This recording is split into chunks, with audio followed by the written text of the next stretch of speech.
Iran और Israel के बीच संघर्ष भारत के लिए कितनी बड़ी चुनौती है। अप्रैल की पहली तारीख से ही ईरान और इसराइल के बीच बड़ी तनातनी के अब मध्य पूर्व के बाहर फैलने की आशंका बढ़ गई है। बीते सप्ताह ईरान ने इसराइल पर 300 से अधिक ड्रोन और मिसाइलों से हमले का दावा किया। 1 अप्रैल को सीरिया के दमिश्क में ईरानी वाणिज्य दूतावास पर हमले के बाद से ही इसकी आशंका जताई जा रही थी। ईरान ने इस हमले के लिए इसराइल को जिम्मेदार ठहराया था। हालांकि इसराइल ने अभी तक इस पर कोई आधिकारिक टिप्पणी नहीं की है, लेकिन शुक्रवार को अमेरिका ने कहा है कि इसराइल ने ईरान पर मिसाइल से हमला किया, जिसके बाद इस क्षेत्र में तनाव बढ़ने की आशंका जताई जा रही है। जानकारों का मानना है कि भारत के लिए ये स्थिति और परेशानी वाली हो सकती है, क्योंकि ईरान और इसराइल दोनों से उसके अच्छे संबंध हैं। ईरान के हमले के बाद ही भारत के विदेश मंत्रालय ने एक बयान जारी करके चिंता जताते हुए दोनों मुल्कों से कूटनीतिक रास्ते पर चलने के लिए कहा था। भारत ने अपने नागरिकों के लिए ट्रैवल एडवाइजरी जारी की थी और इन दोनों देशों की यात्रा नहीं करने के लिए कहा था। जानकार मानते हैं कि ईरान और इसराइल के संघर्ष के बीच भारत की सबसे बड़ी चुनौती इन देशों और पश्चिमी एशिया के अन्य देशों में रह रहे अपने लाखों नागरिकों की सुरक्षा है। भारत सरकार ने ट्रैवल एडवाइजरी जारी करके इसराइल और ईरान की यात्रा करने को लेकर कोई पाबंदी नहीं लगाई है, लेकिन एहतियातन नागरिकों से यात्रा करने से बचने को कहा है। इस समय इसराइल में करीब 18,000 भारतीय हैं, जबकि ईरान में 5 से 10,000 भारतीय रह रहे हैं। हमास के साथ जंग शुरू होने के बाद इसराइल में निर्माण क्षेत्र में काम करने वालों की सख्त कमी हो गई है। इस कमी को पूरा करने के लिए भारत सरकार और इसराइल सरकार के बीच हुए समझौते के अंतर्गत उत्तर प्रदेश और हरियाणा से 10,000 श्रमिक स्क्रीनिंग के बाद इसराइल भेजे जाने थे। हरियाणा से करीब 530 श्रमिक इसराइल जा चुके हैं। लेकिन भारत सरकार की ट्रैवल एडवाइजरी के बाद बाकी बचे लोगों के इसराइल जाने की योजना अधर में लटक गई है। Indian council of world affairs से जुड़े senior fellow doctor Fazlur Rahman कहते हैं, हमारे 90 लाख से 1 करोड़ लोग पश्चिमी एशिया के देशों में रहते हैं, जो हर साल करीब 50 से 55 लाख डॉलर की राशि भारत भेजते हैं। भारत को तेल देने वाले शीर्ष देश जैसे सऊदी अरब और ईरान पश्चिमी एशिया में हैं। अगर इस क्षेत्र में तनाव बढ़ता है तो ये निश्चित तौर पर भारत के लिए परेशानी हो सकता है। वहीं जामिया मिल्लिया इस्लामिया यूनिवर्सिटी के Nelson Mandela centre for piece and conflict resolution के फैकल्टी मेंबर प्रेमानंद मिश्रा कहते हैं कि गजा में जारी इसराइली कार्रवाई के जवाब में हूती विद्रोहियों के लाल सागर में हमले बढ़े।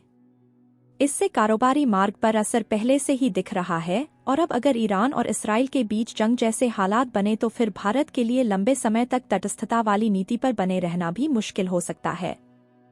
ईरान पर इसराइल के हमले की पुष्टि के बाद वैश्विक स्तर पर कच्चे तेल और सोने की कीमतें बढ़ी हैं।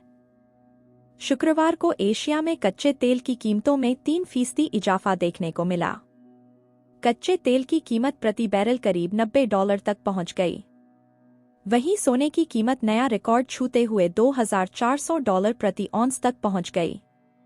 प्रेमानंद मिश्रा कहते हैं कि तेल के दाम बढ़ने से पूरी अर्थव्यवस्था प्रभावित होती है।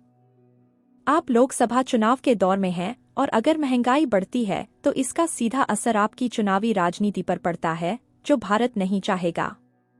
वह कहते हैं कि भारत तेल के लिए अफ्रीकी देशों का रुख कर सकता है, लेकिन ये जरूर है कि ईरान से सस्ता तेल मिल सकता था, जो अभी नहीं मिल पाएगा।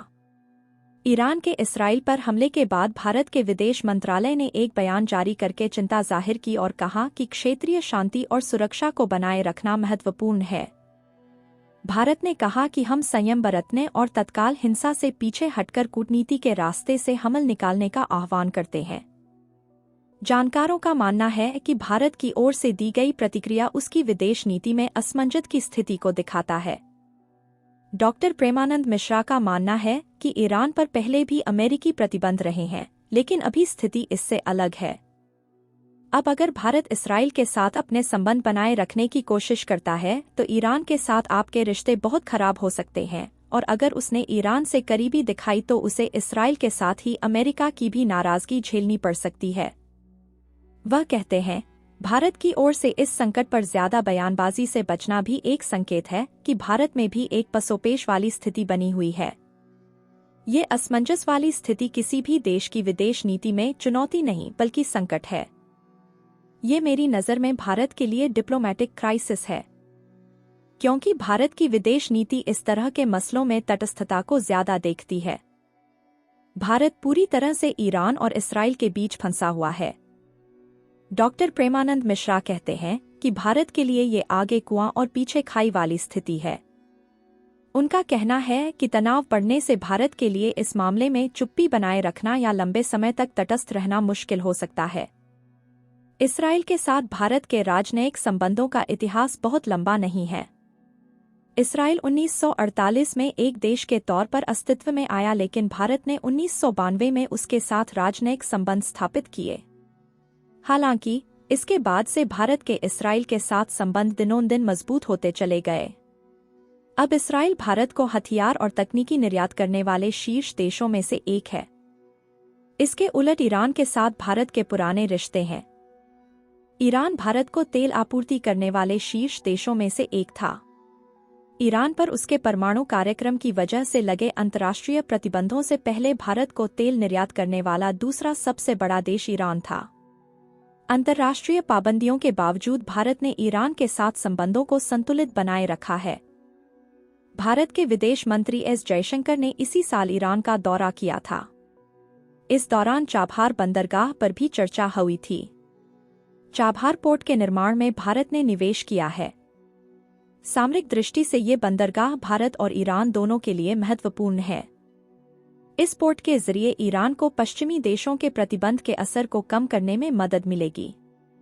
वहीं भारत को अफगानिस्तान और मध्य एशिया के साथ व्यापार करने के लिए पाकिस्तान के रास्ते से होकर नहीं जाना होगा। भारत में ईरान के राजदूत इराज इलाही ने अंग्रेजी अखबार इंडियन एक्सप्रेस से बातचीत में कहा कि भारत को गजा में युद्ध को रोकने के लिए अंतर्राष्ट्रीय संस्थाओं के जरिए अपनी सक्रिय भूमिका निभानी चाहिए।